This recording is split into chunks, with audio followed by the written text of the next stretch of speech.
Hey guys, what is up? It's Dusty here and welcome back to another episode of the Daily Crypto News. Today, again, talking about XRP because a couple of very interesting things are happening. We have some inside info, we have some very crazy volume theories, and there's another friend of the court that came into the Ripple v SEC lawsuit, causing literally everybody to go into some sort of frenzy, thinking, well, a lawsuit settlement is near. Now, guys, if you're wondering what I'm talking about, I am talking about this right here. XRP community prepare. TapJets, a private jet charter company, requests to file an amicus brief in support of Ripple. TapJets accepts XRP in exchange for its services. Quote, for TapJets, the acceptance of XRP as a payment service for services is vital. So, as of this point, it's the third, I'm going to say, potentially fourth, depending on whether or not the woman from that one association, I don't even remember her name, actually filed it or not. But basically, one of the friends of the court, meaning they are basically coming into the courtroom, not literally, but into the court, and explaining their story as to why they think that XRP should be treated as such or basically so. As you guys might understand, the SEC is not really a fan of this because, well, as of this point, all the friends of the court that have joined are on Ripple's side. And even as we saw, the experts that the SEC basically came to for help, well, they're also on Ripple's side. And as I said earlier at the start of the video, it's kind of looking as if the tables are turning where more and more is going in Ripple's favor. And I think the SEC is not really liking the direction that this is going, but that's also why the XRP price is doing so good. Literally, this is huge if you start thinking about it, right? We're all wondering who is going to be the next company to join this race. If you're wondering, the last entity, I should say, that did so, that joined the lawsuit, was the Chamber of Digital Commerce over in the US. And you might have thought, oh wow, that is amazing. Yes, it is, but it actually gets double as good. Well, because take a look at this. iRemit Inc. comes out of nowhere and files a motion to submit an amicus brief. This brief is very specific to iRemit and explains to the court how iRemit doesn't care if the XRP price goes up or not. XRP is just a medium it uses to move value. Very nice / concise brief. And that was filed just a little bit before our, I guess, other argument. But yeah, that's a very, very nice little touch on because it's not just one, it's a double, right? Yes, we got one, and then Jeremy says another hour, another amicus. Seems that TapJets uses XRP as a form of currency. Again, an argument against the expectation of profits prong of Howie. Let the piling on begin. I'm thinking a lot of different companies are noticing that right now, going for the XRP bandwagon, hopping on and saying, hey, we don't think this is fair, we use XRP as a payment option, is going to get them a ridiculous amount of traffic because of the lawsuit and because of the coverage. Right now, I'm covering this Jets, I'm covering this iRemit, and a lot of other YouTubers and Twitter guys and lawyers and whatever are going to do so in the exact same manner. It puts their brand on the spot, right? It puts it right on the map.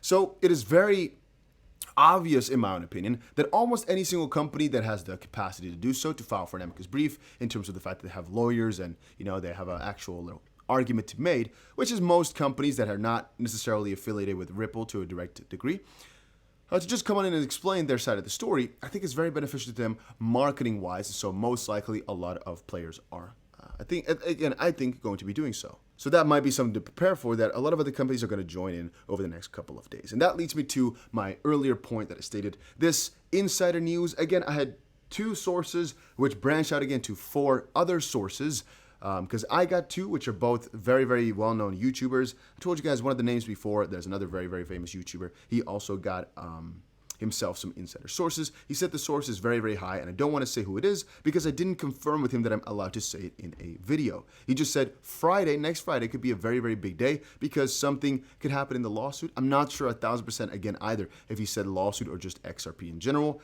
And again, I'm not making a special video about this. I'm not going to tweet about this because I do not know 100% for sure all these details. I'm just sharing with you guys that this is what the info that was given to me. We're going to look at Friday and see whether or not he was right or wrong. And I'm going to use that to base upon whether or not I'll trust him the next couple of times. And if he was right this time, well, then we know for the next couple of times that we have some juicy information coming out to us that is very reliable then. Now, my speculation, however, is that it might be something very big in the lawsuit. I am not thinking settlement of a conclusion, but the guy did say buy XRP before Friday. Again, I'm not saying you should. Please do not buy because of me. Please, please, please do not. I'm just saying that's what the guy said. I'm going to look at it at least. I'm going to look at it and see what's happening Friday. We'll cover if something did or did not happen. But at least keep it in the back of your head that an insider said this, and we're going to look at it over on Friday. I'm not saying you should buy XRP. I'm not saying this is trusted at all. I don't want to be bitch boy in that sense and claim that this is truth. I'm just sharing whatever I've gotten. Since I'm with a ton of different YouTubers now, like, sharing information. You guys understand how it works. All right. Point being, I'm thinking it might be just another, I guess, big party, like a big, I hope that this is not laggy, by the way. And nice view, by the way, huh? Over in Singapore here. This is very nice. You guys can't perfectly see, but right here, wait a minute, that works different in the reflection. Okay, my brain cannot process this. I guess right there. No, it's the opposite side. I don't even know, guys. I think you're seeing double. You're seeing like a reflection of the inside room and part outside. It's okay. I wanted to say, I personally think it might be some sort of new amicus brief from a big company, because that's something you could get easy insights of, right? Let's say, for example, that let's say, right, hypothetically speaking, that I were to now have a connection to somebody at Ripple. Let's say a couple people at Ripple.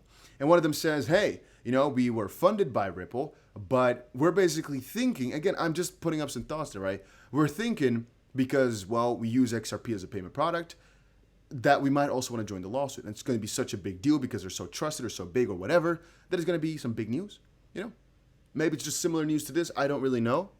Because I don't think it's going to be some sort of settlement. It doesn't seem logical that an insider would know that already, so I'm not assuming that that's the case. What was interesting, however, is everybody talking about this right now. XRP volume at an all-time high. Let me showcase it to you guys if I can. Here we go.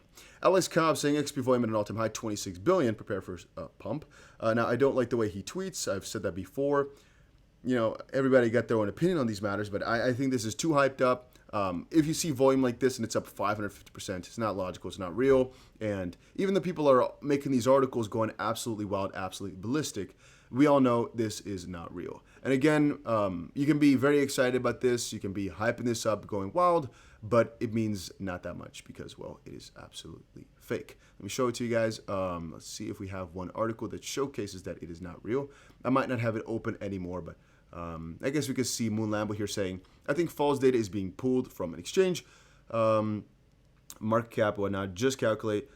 This is CoinMarketCap, for example, or Lifecoin Watch, by the way. Automatically, whatever data is fed to them, and Jungle says, correct, it was just under 3 billion. It was just some mistake somewhere.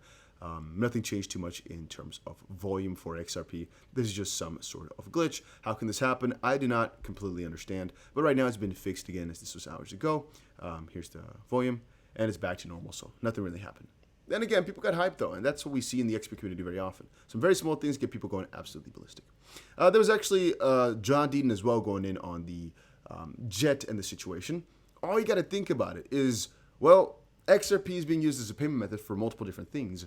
And TepJet, since they're independent, it's really, really nice to, I guess, for them to come on into this lawsuit. He says it's an example demonstrating that XRP and crypto are here to stay. XRP allows to pay for instant travel. Think Uber for private jets. It also validates Ripple's business model. TapJets is disrupting the private air industry like Ripple is doing in the banking industry. Large private jet companies require their customers to deposit large sums of money into jet card accounts. Just like bank uses Nostro-Vostro accounts, the use of XRP eliminates the pre-funding, freeing up that money for use elsewhere. XRP and crypto is here to stay. Yeah. And like Crypto Nomad said, they're putting themselves on the radar by going for an amicus brief. So it might just be completely out of personal interest, but I don't mind because it's very, very nice. And here it says, can some of you attorneys help get more specific on this? What FOIA topics / material exactly would the SEC losing this appeal open the door for? I know 72,000 XP holders would probably love to put through some FOIA requests. We just need to make sure we cover all the bases. And that is a response to Ashley, who said, if the SEC appeals to the Second Circuit and loses, not only does it set precedent, not only does it mean they have to hand the emails over to Ripple, but it also means the SEC cannot rely on privileged assertions to protect the emails from FOIA disclosure. I'm ready. And that basically means that if people go and ask, following this FOIA request, Freedom of Information Act request, the SEC for different things, they cannot use these same protections that they now can or tried in the Ripple case. And of course, as the SEC is most likely going to try everything to keep these emails hidden, but they will not succeed. The further they go on, the less they can rely on these privileges, which would be good regardless. So yeah. But again, guys, things are going good in the Ripple ecosystem now, XRP ecosystem now. Things are doing very, very well. I'm pretty excited, pretty hyped up. And that was it for today's little update. Just a couple of different pieces, but still quite nice. If you enjoyed the video, make sure you press that like button. And I'll see you guys again in another crypto video later today.